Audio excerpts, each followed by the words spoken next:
If you asked me who we were going to see in a matchup in the fourth round of this tournament, I probably could have easily told you that we were going to stumble upon that one somehow. Third game between those two this year is coming up tomorrow night at 9 o'clock for a trip to the ACC Tournament game, all because North Carolina capped this day off with a phenomenal closing effort by one Theo Pinson, who, through two games, has made his case to possibly be the player of this tournament. Of course, Marvin Bagley had some opening night before that.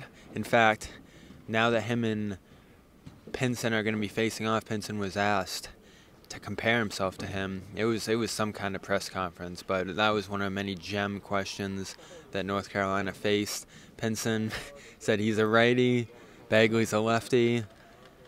On his best day, Pinson's 6'7", and Bagley's up there at 7 feet.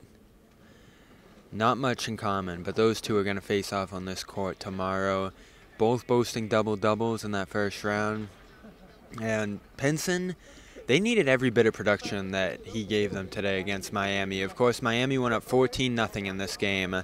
No points from the Carolina Tar Heels in the 6-minute opener to start this one. And Roy Williams, the guy holds no bars. He subbed out all 5 players, Pinson included. He said he wasn't mad at Pinson, but he had to send a message to all his starters that if they weren't going to play well, they weren't going to play at all. His bench unit has been hungry to beat its starters this year, and they came in, had a little nice 5.2 block boost. And then the starters came back in and made this an even game.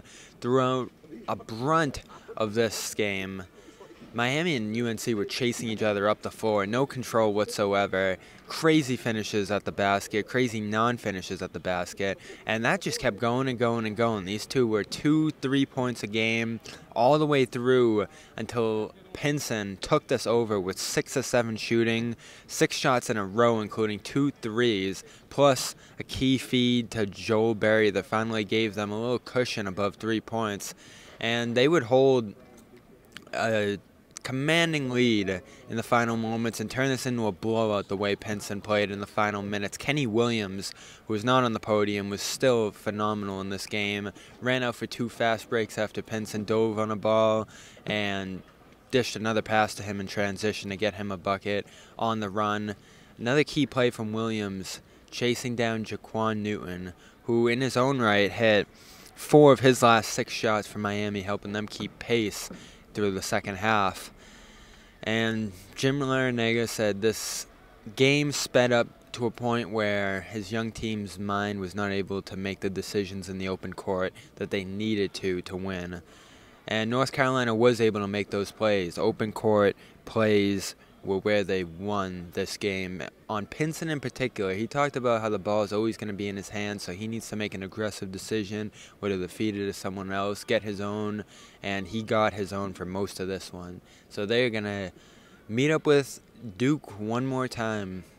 A third time. They split the 2 regular season meetings. That opened up a whole conversation in its own right in the post-game presser.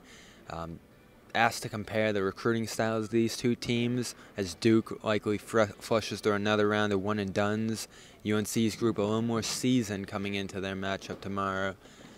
But Williams said talent wins. You know, he wanted Jason Tatum, he wanted Harry Giles last year, and he would have taken them.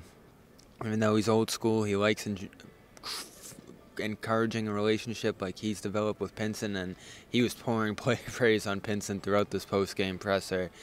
He'll take the one-and-dones. So we're going to see those 2 face off tomorrow. Bagley versus Pinson, the 2 backcourts going at it, Joel Berry versus Grayson Allen. It's going to be wildly intriguing.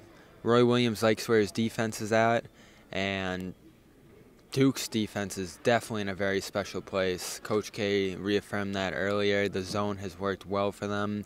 They rebounded like crazy today against Notre Dame. So UNC, they were able to take the 3 errors Jim Larinaga said he couldn't allow them to have against them. That's the turnover game, that's the fast break game, and as well as the rebounds. He said they needed 2 of those to win this, and they weren't able to. But Hurricanes are going to move on to March. They have a nice scoring trio between Likes, who was a little quiet today, Lonnie Walker, and of course Newton, who held them in for much of this game. It was an entertaining one. The score did not reflect how close and wild this game was. The pace was out of control. Someone yelled out in the crowd there was a street ball game, but Pinson turned it back into real fundamental basketball in the final stretch, and North Carolina, a shoo-in as a 2 seed coming into today, really solidified themselves as that for the tournament. Them and Miami are moving on to March Madness, but UNC has another big game tomorrow first against Duke. We're down to 4 teams: Duke, UNC, Clemson, and Virginia. This is where it gets real. This is where it's going to get packed in here behind us tomorrow night. No afternoon games, finally, so we're going to get a little rest. Everybody's going to get a little rest tomorrow. Bobby Manning, CLNS Media, more to come. 3 more games to decide the ACC champion before March Madness begins. We'll have it all here in Brooklyn. Good night.